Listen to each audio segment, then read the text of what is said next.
ಮೈಸೂರು ದಸರಾ ಎಷ್ಟೊಂದು ಸುಂದರ ಅಂತ ಹೇಳ್ತೀವಿ. ದಸರಾ ಹಬ್ಬ ನೋಡೋದಕ್ಕೆ ಎಲ್ಲರೂ ಕೂಡ ಕಾತುರದಿಂದ ಕಾಯ್ತಾ ಇದ್ದೀವಿ. ಈಗ ಈ ದಸರಾ ಹಬ್ಬವನ್ನ ಉದ್ಘಾಟನೆ ಮಾಡಲು ರಾಜ್ಯಪಾಲರಿಗೆ ಒಂದು ದೂರನ್ನ ಸಲ್ಲಿಸಲು ಒಂದು ಸಿದ್ಧತೆಯನ್ನ ಕೂಡ ಮಾಡ್ಕೋತಿದ್ದಾರೆ. ಯಾಕಂದ್ರೆ ದಸರಾ ಹಬ್ಬವನ್ನ ಉದ್ಘಾಟನೆ ಮಾಡೋದಕ್ಕೆ ಮುಸ್ಲಿಂ ಲೇಖಕಿ ಅವರಿಗೆ ಯಾರು ಇತ್ತೀಚೆಗೆ ಅಂತಾರಾಷ್ಟ್ರೀಯ ಮಟ್ಟದಲ್ಲಿ ಬುಕ್ಕರ್ ಪ್ರಶಸ್ತಿಯನ್ನು ತೆಗೆದುಕೊಂಡಿದ್ದಂತಹ ಬಾನು ಮುಸ್ತಾಕ್ ಅವರಿಗೆ ಒಂದು ಆಹ್ವಾನವನ್ನ ನೀಡಲಾಗಿತ್ತು. ಹೀಗಾಗಿ ಅವ್ರ ಕೈಯಿಂದ ನೀವು ಉದ್ಘಾಟನೆ ಮಾಡಿಸಬಾರ್ದು ಅಂತ ಹೇಳಿ ಯಾರಿಗೆ ರಾಜ್ಯಪಾಲರಿಗೆ ಒಂದು ದೂರನ್ನ ಸಲ್ಲಿಕೆ ಮಾಡೋದಕ್ಕೆ ಮುಂದಾಗ್ತಿದ್ದಾರೆ. ಹೀಗಂತ ರಾಜ್ಯಪಾಲರಿಗೆ ದೂರು ಕೊಡಲು ಮುಂದಾಗ್ತಿದ್ದಾರೆ ಶಿವಕುಮಾರ್ ನಾಯಕ್ ಅವರು. ಮುಖ್ಯಮಂತ್ರಿಗಳು ಈ ನಿರ್ಧಾರವನ್ನ ಈಗಲೇ ಕೈ ಬಿಡಬೇಕು. ಮೈಸೂರು ದಸರಾ ರಾಜ್ಯಪಾಲರಿಗೆ ದೂರು ಸಲ್ಲಿಸಲು ಸಿದ್ಧತೆಗಳನ್ನ ಮಾಡ್ಕೋತಿದ್ದಾರೆ. ಮುಸ್ಲಿಂ ಲೇಖಕಿ ಕೈಯಲ್ಲಿ ದಸರಾ ಉದ್ಘಾಟನೆಗೆ ವಿರೋಧ ಈಗ ವ್ಯಕ್ತವಾಗ್ತಾ ಇದೆ. ಅವರಿಂದ ಉದ್ಘಾಟನೆ ಆಗಬಾರ್ದು ಅಂತ ಹೇಳಿ ಬುಕ್ಕರ್ ಪ್ರಶಸ್ತಿ ವಿಜೇತೆ ಆಗಿರುವಂತಹ ಲೇಖಕಿ ಬಾನು ಮುಸ್ತಾಕ್ ಅವರಿಂದ ಉದ್ಘಾಟನೆ ಮಾಡಿಸೋದಕ್ಕೆ ಈಗ ಸರ್ಕಾರ ತಯಾರಿಗಳನ್ನ ಮಾಡ್ಕೋತಾ ಇದೆ. ಅಂತಾರಾಷ್ಟ್ರೀಯ ಮಟ್ಟದಲ್ಲಿ ಒಂದು ಪ್ರಶಸ್ತಿಯನ್ನ ತೆಗೆದುಕೊಂಡಿರುವಂತ ನಮ್ಮ ಕನ್ನಡದ ಹೆಮ್ಮೆಯ ಮುಸ್ಲಿಂ ಲೇಖಕಿ ಅವರು ಬಾನು ಮುಸ್ತಾಕ್ ಅವರು ಒಂದು ದೊಡ್ಡ ಮಟ್ಟದಲ್ಲಿ ಸಾಧನೆಯನ್ನ ಮಾಡಿದ್ದಾರೆ.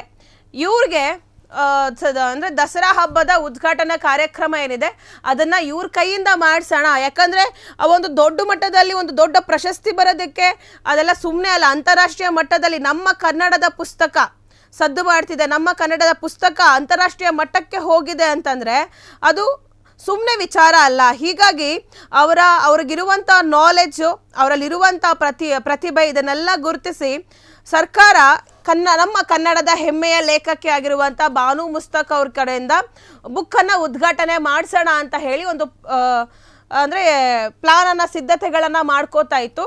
ಈಗ ಅದಕ್ಕೆ ವಿರುದ್ಧವಾಗಿ ಶಿವಕುಮಾರ್ ನಾಯಕ್ ಅವರು ಬೇಡ ಅಂತ ಹೇಳಿ ರಾಜ್ಯಪಾಲರಿಗೆ ದೂರನ್ನ ಸಲ್ಲಿಸ್ತಿದ್ದಾರೆ.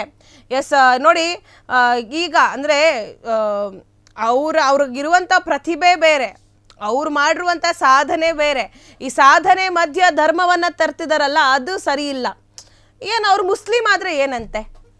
ಮುಸ್ಲಿಮ್ಗಳು ಏನು ಹಬ್ಬಗಳನ್ನ ಹಿಂದೂ ಹಬ್ಬಗಳಿಗೆ ಅವ್ರ ಸ್ನೇಹಿತರ ಹಬ್ಬಗಳಿಗೆ ಪಾಲ್ಗೊಳ್ಳೋದೇ ಇಲ್ವಾ? ಅವರು ಎಲ್ಲ ನಾವಿವಾಗ ಹಿಂದೂ ಮುಸ್ಲಿಂ ಬಾಯ್ ಅನ್ನೋ ಥರ ಇದ್ದೀವಿ. ಸೊ ಹೀಗಿರ್ಬೇಕಾದ್ರೆ ಮುಸ್ಲಿಂ ಅವರ ಏನು ಅವ್ರು ಮಾಡಿರುವಂಥ ಸಾಧನೆಗಳನ್ನೆಲ್ಲ ಮರ್ತ್ಬಿಟ್ಟು ಬರೀ ನಾವು ಧರ್ಮವನ್ನು ಲೆಕ್ಕ ಹಾಕ್ಕೊಂಡು ಅವ್ರ ದಸರಾ ಹಬ್ಬವನ್ನು ಉದ್ಘಾಟನೆ ಮಾಡಬಾರ್ದು ಅಂತ ಹೇಳೋದು ಎಷ್ಟು ಸರಿ? ಈಗ ಧರ್ಮ ಎಲ್ಲದರಲ್ಲೂ ಧರ್ಮ ಹಂಗಾರೆ ಎಲ್ಲ ಪ್ರತಿಯೊಂದರಲ್ಲೂ ಧರ್ಮ ತರ್ತೀರಾ? ಹಾಗಾದರೆ ನೀವು ಬ್ಲಡ್ ತೊಗೋಬೇಕಾದ್ರೆ ಇವು ಯಾವ ಧರ್ಮ ಅಂತ ಹೇಳಿ ನೋಡಿ ಬ್ಲಡ್ ತೊಗೋತೀರಾ? ಅಥವಾ ಯಾರಾದರೂ ನಿಮ್ಮ ಸ್ನೇಹಿತರು ಊಟ ಕೊಡಬೇಕಾದ್ರೆ ಅವ್ರು ನಿಮ್ಮ ಮುಸ್ಲಿಂ ಸ್ನೇಹಿತ ಆಗಿರ್ತಾರೆ, ಹಾಗಾಗಿ ನಿನ್ನ ಧರ್ಮ ಬೇರೆ ಅಂತ ನೀವು ಅವ್ರ ಹತ್ರ ಊಟನೇ ಮಾಡಲ್ವಾ? ಯಾಕೆ ಹಿಂಗೆ ಎಲ್ಲ ಪ್ರತಿಯೊಂದರಲ್ಲೂ ಧರ್ಮ ಧರ್ಮ ಧರ್ಮ ಅಂತ ತಗೋಬರೋದು? ಈಗ ಎಲ್ಲ ಧರ್ಮಗಳು ಒಂದೇ ನಾವು ಅಂದರೆ ಎಲ್ಲಿ ಭಾರತದಲ್ಲಿ ಬದುಕ್ತಾ ಇದ್ದೀವಿ.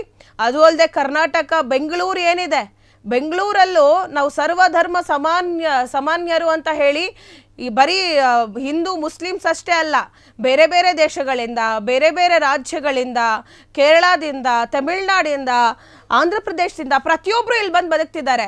ಹೀಗಾಗಿ ಎಲ್ಲರೂ ಒಟ್ಟಿಗೆ ಬದುಕಬೇಕಾದ್ರೆ ನೀವು ದಸರಾ ಹಬ್ಬವನ್ನು ಉದ್ಘಾಟನೆ ಮಾಡೋದಕ್ಕೆ ಮುಸ್ಲಿಂ ಅವರು ಬೇಡ ಅಂತಿದ್ರೆ. ಬಟ್ ಆ ಲೇಖಕಿಯ ಸಾಧನೆ ಬಗ್ಗೆ ನಿಮ್ಗೇನಾದರೂ ಗೊತ್ತಾ? ಅವ್ರು ಎಷ್ಟು ದೊಡ್ಡ ಸಾಧನೆಯನ್ನು ಮಾಡಿದ್ದಾರೆ, ಅವ್ರು ಬರೆದಿರುವಂಥ ಬುಕ್ಗಳೆಂಥದ್ದು, ಅವ್ರು ಕನ್ನಡಕ್ಕೆ ಎಷ್ಟು ಹೆಸರನ್ನು ತಂದು ಕೊಟ್ಟಿದ್ದಾರೆ, ಕನ್ನಡದ ಒಂದು ಸಾಹಿತ್ಯ ಇದರಲ್ಲಿ ಅವ್ರು ಎಷ್ಟು ಹೆಸರನ್ನು ಮಾಡಿದ್ದಾರೆ.